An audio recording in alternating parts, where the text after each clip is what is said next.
Hey there, welcome to this edition of Cracking the Rich Code, the podcast. I'm John Verico. I'm your host today, and I have got a special guest. And I know I say special guest all the time, but this one is really special to me for one particular reason is that we both happen to be in the same edition of Cracking the Rich Code. We are both in volume 11, and we have so many things in common. Wait till I bring this guy on. You're going to love him. This is Mike Van Pelt, who is founder of True Man Life Coaching. Mike, how are you today? Great, John. Thanks for having me on. I appreciate it. Hey, it's always a great opportunity to chat with you. We've met on the masterminds and a few other things like that, but we never really had a chance to chat one-on-one too much. And so I thought this would be a great opportunity, especially since you and I both appeared in the same edition of Cracking the Rich Code, volume 11. Of course, what's different is, my version has my ugly picture on it and yours has your handsome photo. It's probably a good thing, right? So, Mike, I wanted to talk a little bit about your background. What is True Man Life Coaching, and kind of how did that come around? And then we'll talk about a lot of stuff, but let's just kind of start there. Yeah. So True Man, right off the top, I'll tell you, comes right out of the Bible. So it was about 8 years ago. My buddy and I, we were met at a networking group when we decided, hey, we're not so sure about this networking group. We'd like to do our own group. And we thought we're going to do a networking group. And we got together, and for whatever reason, I don't even recall, the networking group never got off the ground. We found that we had something else in common. And we decided we were going to start a men's small group. And so we named the group. We decided we were going to name the group. And I was reading through scripture one day, and I thought, Jesus walked on earth. He was the true man. And that's the ultimate guy right there. That's who we're striving to be. And so we brought it along. Now, I'd love to tell you I'm some kind of marketing genius. I'm not. So we decided to name the podcast the True Man Podcast, and True Man Life Coaching. And I've continued with that brand name. And I think partly because it creates the conversation and it sets the tone for what I do. Not that I wouldn't work with people that aren't Christian, but, my experience in all of this and how it got started was I'd been a Christian all my life. And when Paul Bailey, he's the man that we started our small group together. When we started it, I was lost. I didn't have my identity was my job, having a big house, having a country club, having the car. I was just a little lost and fuzzy with what all these things, earthly things, meant. I knew they didn't have the meaning that I was placing on them, but kind of that herd mentality. I'm trying to keep up with the Joneses over here. And I was a little lost. And so when Paul and why do we always try to compare ourselves with others? Keeping up with the Joneses. We I've heard that my whole life too, and it's so true. It's like, who's got a better car? Who's got a bigger house? Who's got stop? It's interesting, and I think it's worse now than it ever has been, and I attribute that to having iPhones in our hands all the time and social media and seeing these false narratives that aren't really real in a lot of cases. And so, most people don't show up on social media and say, hey, I'm having a crappy day. They may show up and take pictures of them standing in front of a, $30 million airplane or a $200 million car and act like it's their own. I have news for you. Most of those things are fake. And these people that call themselves influencers, they're really influencing people in a very negative way, because most people, I hate to say this, don't have the discernment to go, that's not real. That's not real. And for the people that have those real items, they probably work their hind end off to get them. And so you got to have a little bit of work ethic. That's one of the things I attribute it to. What do you think, John? It's it's weird because I come from a marketing background, and I think marketing is really what's gotten us to this point, right? Because the whole thing we've been subject to our whole lives is, you know, look what this person has. You're not cool unless you have this. You're not beautiful unless you look like this. Yeah. And that's what we've been. Even my own grandmother, was like that. Yeah. What will the neighbors say if they saw you like that? So, and everything is about image, right? We always are worried about how we're going to look, and Yes. that's why public speaking is the number one fear in the world, right? Because we're always afraid of being embarrassed or not being seen in our best light. And so I'm going to tell a quick story, not to take your time, but years ago, I actually used to work with birds of prey, and we would take injured birds of prey out for public education programs. And we would tell people, this is a great horned owl. It is a very powerful bird. He's got a very sharp beak and very powerful jaws, and he has talons that have claws on them that long, which will tear your flesh and can squeeze at 350 psi, which is bone crushing strength. Do not get near this bird. And over here, we have a vulture who looks more dangerous because he's got that long, nasty beak, but he's got weak jaws. He cannot actually hurt you with his beak. He has feet instead of talons. He can't injure you. The way he defends himself is he pukes on you. And you know what they eat. So, they eat dead stuff. So, it's got to be nasty. And so he'll puke on you. So it lightens his load. It's a stall tactic and he can fly away. That's how he defends himself. Don't get near the vulture. And you tell people, you remind them, this owl will tear out your jugular and laugh at you while you bleed out. This vulture will puke on you. And people will get right up close to the owl, and they will back off 20 feet from the vulture. Yeah. And the reason why is because if you get maimed by an owl and survive, you kind of got a cool story. But if you get puked on by a vulture, your posse will never let you live that down.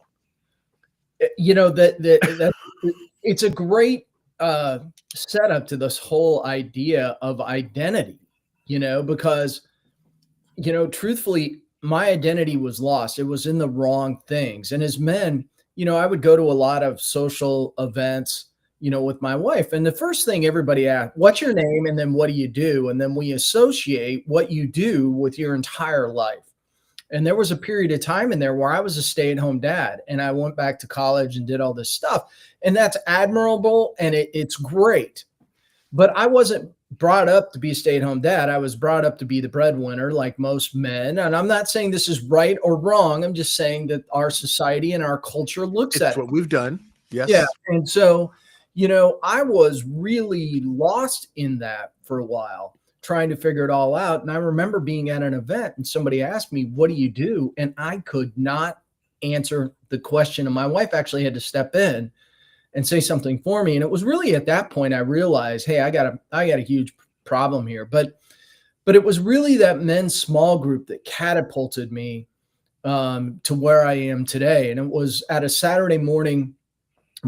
Paul and I went to a men's retreat, and there were over 300 men at that retreat. First time I'd ever done anything like that. Wow. And it was on that Saturday morning where the camp director played a song. I heard the song. And in that moment, I actually heard God say to me, I want an intimate relationship with you. You're my beloved son. And I just remember, my just tears. And I remember looking around the room going, where do these guys go? If anybody in this room just experience what I experienced, where do they go? Who do they talk to? And I remember thinking, okay, this whole idea of business consulting is not really where I need to be. I need to be working with people on their lives. And I began to think about, okay, how do I go about this? And of course, by the time I'd figured that all out, 2020 rolls around and COVID hits, and my life definitely changes because my wife, her job was eliminated. We had to move to a new city, and it was a great pivot point for me, because I met a guy who'd done some coaching stuff. I was able to jump in his program, and he was the one that brought up the whole idea of a podcast. Honestly, I didn't listen to a whole lot of podcasts. I think I listened to one, maybe. And I started to investigate it. And Paul and we started it together. I went to more interview style. Now it's a little bit more solo. But the beauty of doing the podcast was it really turns out to be an incredible gift, is what I tell people, an incredible gift that God gave me, because I found out I had a skill that I didn't know was there until I got to unwrap it. And since that time, there's just been And sometimes, Mike, it takes some sort of an adversity for us to come to a realization that yeah. we've got these skills, because all of a sudden we're something happens that helps us to bring them out. Oh yeah, for sure. And that ever since that retreat weekend, there's been this over the last 6 years, just event after too many to mention in the short time we have. But there's been event after event or person after person come into my life. The Cracking the Rich Code book is a great example of Jim Britt finding me online, reaching out to me, and it was the perfect opportunity for me to do something. And I've since written my own book, and so all of these things have occurred because I know whose my identity is in, and I have things in alignment now. So there are things that really don't matter to me like they used to. The car, the house. Yes, I have nice things, but they don't matter to me in the same way that they used to. And so now I think about, at this point in my life, how can I impact others with what I've learned? How can I help other people better their best and become their best version of them?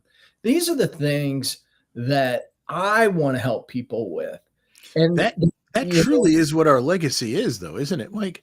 It's how it's the people that we've left behind and how we've impacted them and what we've done and what would be. yes, That's what we're here for. I don't think we can underestimate that. I was at the funeral of one of my best friends. His father recently just passed away. He was a college baseball coach. He's a Hall of Fame baseball coach. And, anytime I go home and spend time with family, I always think about my legacy and what it is I want to leave behind, because I grew up in that little old Midwestern town. And this time back was different, because I got to see a man who left an impact, who left a legacy, not just on his family, but all of these kids that he coached.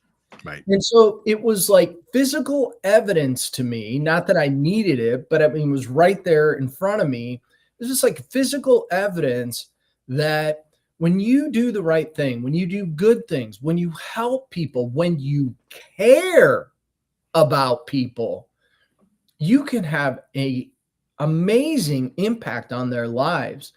And so that's something that it's fresh on my When you mind. genuinely care. Genuinely care. And I know Genuinely that care. sounds funny. I know that sounds funny. No, it doesn't. Not at all. We live in a world where it feels like, to me anyway, that the person that shouts the loudest wins the shouting contest. And it doesn't even matter if your argument has merits. It's as if we just shoot first and ask questions later. Yeah. And that's not what this is all about. It creates hate, it creates anger, it creates animosity, it creates a world full of anxiety. It just tremendous anxiety. And maybe that's why the pharmaceutical companies are so happy right now. They keep every Oh yeah. Oh yeah. but There's so many things. Our lives are incredibly short if you stop to think about it. Why would you want to live angry, in fear, in worry? I've heard people say, and I've used this language, by the way. And I continue to work on this set shift. If you say something's hard, well, it's really hard to do that. Well, it's hard. You've Yeah. convinced your Yeah. mind that it's hard. It's People, like that old saying, if you think you can or you think you can't, you're right. you're right. Yeah. The other one that people use a lot, and I've tried to strike it from my vocabulary, is, man, I'm so busy. I'm busy. I'm busy. Are you productive or are you busy? Because busy, I want to work with people that are highly productive. I don't want to work with busy people. Busy people are busy doing busy work. Mike, you remind me, I've recently come up with a new acronym for the word busy. And it stands for basically underserving yourself. Yeah, that's what it is. Because and I'm a huge victim of that, because I have what my wife refers to as helium arm. Every time somebody wants something done, I'm like, I can do that. I'm available. I can join this. I can help with that. And so what happens is I wind up getting busy, and then Yeah. I'm not taking care of myself, and I'm not doing the things that I need to do. And I'm not being productive because I'm doing so many different things. My attention span gets split. Yeah. So yeah, I'm aware of all of this, and I have to, focus myself all the time, because if I don't, I will just keep taking on more and more stuff and overcommit and wind up being busy. It's really, really important to know your strengths and weaknesses as it relates to that. So I'll give you an example of how I live my life. So, Hold on um, 1 second, because we're around the halfway point. I'd just like to remind people who are just tuning in that they need to go and replay this from the beginning so they learn more about you. But this is the Cracking the Rich Code podcast, and we are speaking with Mike Van Pelt, who published his chapter on asking for help, and we're going to talk about that in a moment, in Cracking the Rich Code Volume 11. And Mike is the founder of True Man Life Coaching and the host of True Man Podcast. All right, back to you, Mike. yeah. You have So, to do those things every once in a oh, while. I get it. It's wonderful. You do a great job. One of the things, I do a lot of networking, and some of it is in person. And I came to this understanding recently. So Friday mornings is my men's group. So it's the one day of the week. I'm not compromising that. I'm going to my men's group on Friday morning. But Monday through Thursday, I'm up at about 4:45 in the morning, and the first thing I'm doing is hitting the gym. And then I've got, my morning meditation. I have an entire 2.5 hour to 3 hour morning routine carved out. And what I found out was, when I was skipping that and going to some of these morning networking events, I just wasn't myself throughout the day. I had to set myself up in the morning. And I realized that started with my routine. And some people will say, come on, you can't every once in a while you can, and every once in a while I do go to something else. But I think it's important for whoever, whatever routine you want to create, it's important to create those routines and then understand that you've got a calendar through the day, and that you're looking at what's important and what's imperative. Because here's what I found, John. I'm sure you understand this fully, it sounds like. If somebody calls me, they can take me off what I'm supposed to be working on right now, because I love pleasing people. And the minute somebody calls me, I'm going to try to help them. And so, Absolutely.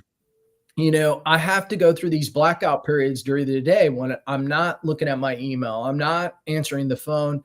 This is what's in front of me, and this is what needs to get done. And that has taken a lot of discipline and a lot of practice. But I think that those It's are, hard, isn't it? it can be a challenge. But if people are going to better their best, if they are going to be the best possible person they can be, and if you're in the people business to help other people, you have to it is imperative that you do this for yourself. Perfect. I love it. I love it. And what really what struck me about what you wrote in Cracking the Rich Code, and I want to bring this up because this ties into everything that we've been talking about, is we get to a point in our life where we don't believe in our success, or we don't believe in our capabilities because we've hit a wall, or we've overcommitted.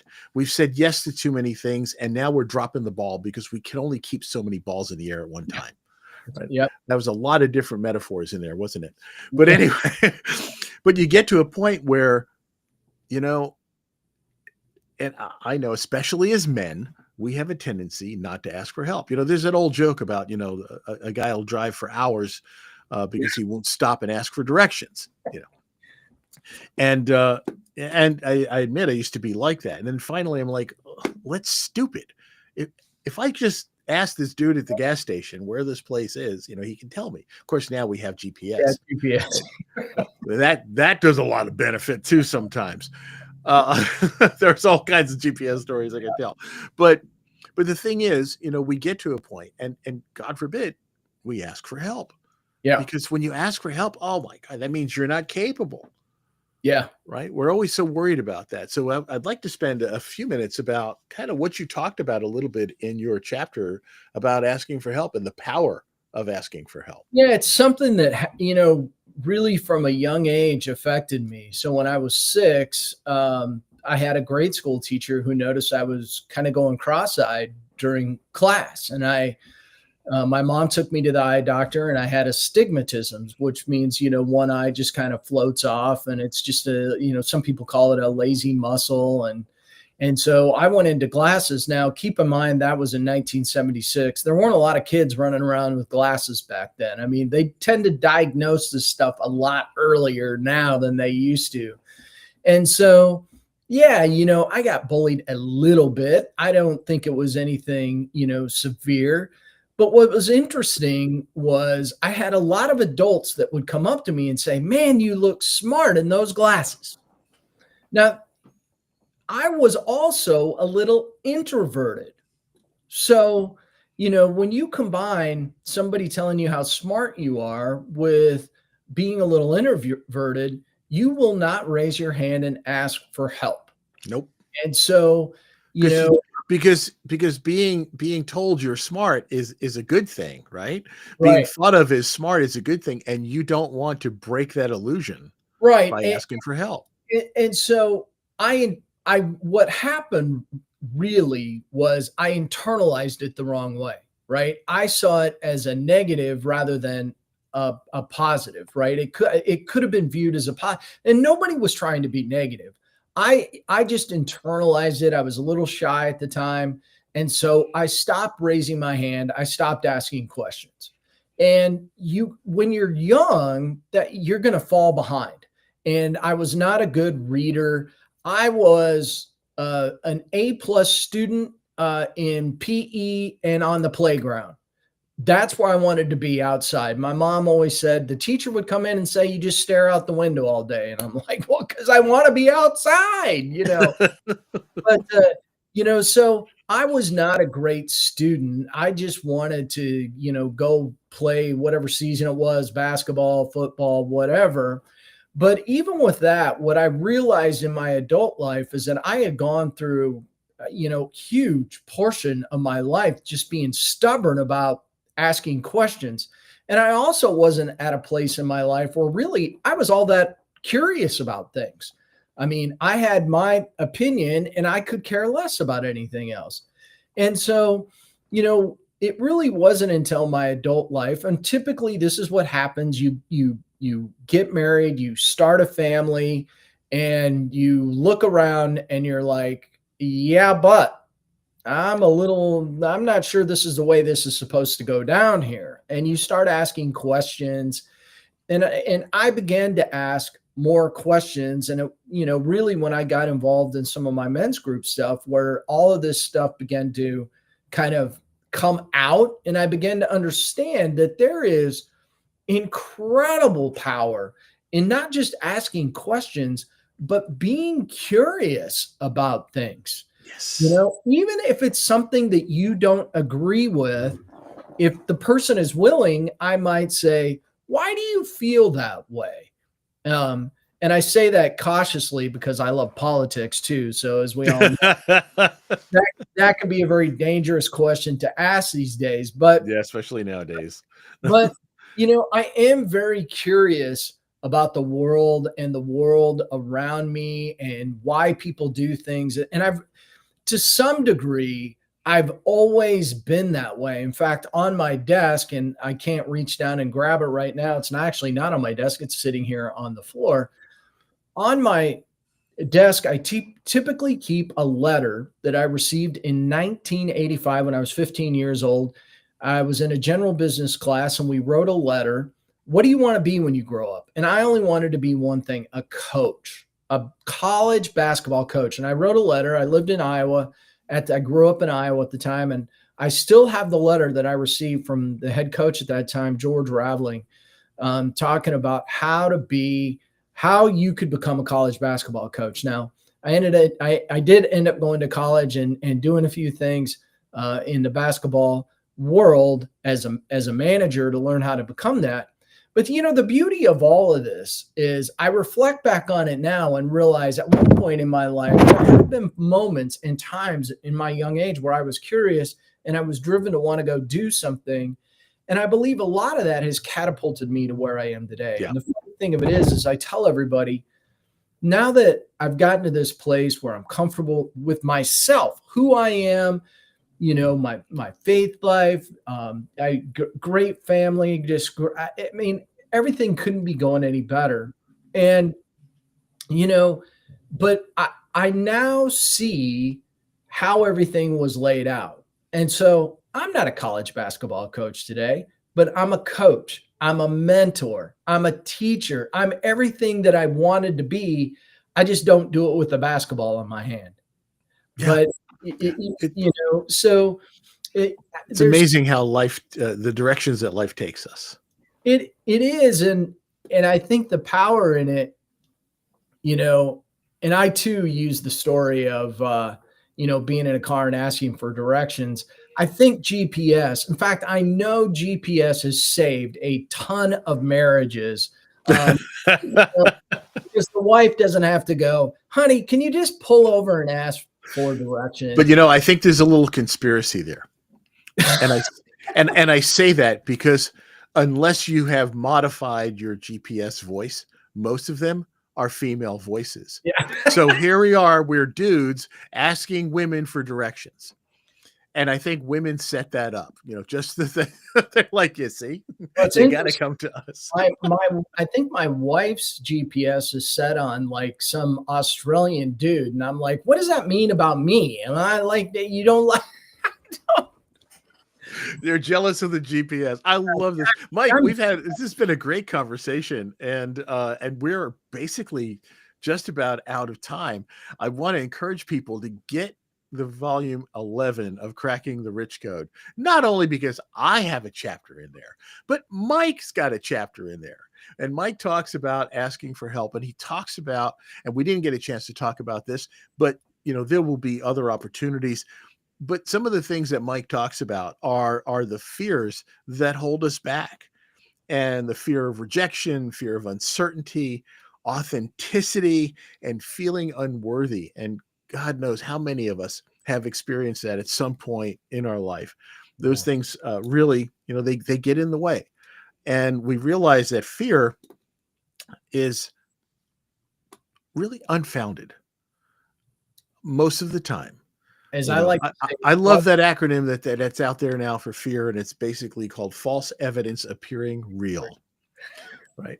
How many times have we based our beliefs or based our fears or not done something because we believed something that wasn't even true?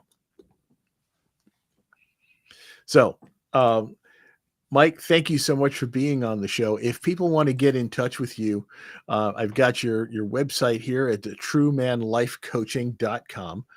And I'm sure you can be found on social media, right? You're on LinkedIn and everything on the planet. And where can they find the True Man podcast? So you can go to truemanpodcast.com but it will take you right to my website. You can just click on whatever your favorite link is. So, Okay, excellent. Excellent. And one last thing, I want you to take just a second and hold up your book that came out recently. yeah. And there it is, True Man, True Ways, available on Amazon, I assume? So if you go out to my website, truemanlifecoaching.com, I've got a link to all my books, and you can grab the book there, but it's not on Amazon. Okay. That's a story for another podcast. Okay, great. Well, Mike, thank you for joining us today. This has been a great show. Love the conversation, and so glad to be sharing the pages of Cracking the Rich Code with you. Absolutely. Thanks for having me on, John. Thanks, everyone. Take care.